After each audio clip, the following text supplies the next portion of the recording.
L'aumento del mesotelioma in Veneto è esponenziale. Si tratta di un tumore maligno che colpisce la pleura, cioè il tessuto che riveste i polmoni. È correlato all'esposizione alle fibre aerodisperse dell'amianto e ha una latenza temporale particolarmente elevata, dai 15 ai 45 anni. Molti dei casi di mesotelioma osservati in Veneto sono concentrati nell'area industriale di Marghera. Il dato è scioccante. L'esposizione lavorativa ed ambientale ad amianto è all'origine di una importante numero di patologie nella popolazione lavorativa e generale del Veneto. Abbiamo dei numeri che per quello che riguarda il mesotelioma è di purtroppo un centinaio di casi all'anno, quasi tutti legati alle esposizioni lavorative ad amianto.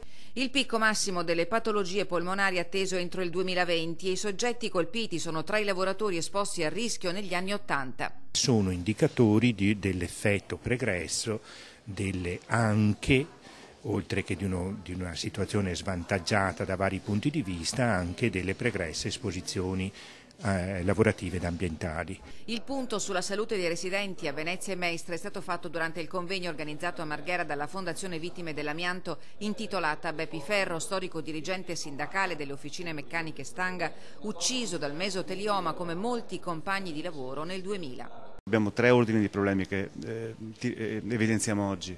Gli ex esposti all'amianto, l'ambiente, ci sono ancora siti inquinati e ancora la presenza dell'amianto è anche nei luoghi pubblici.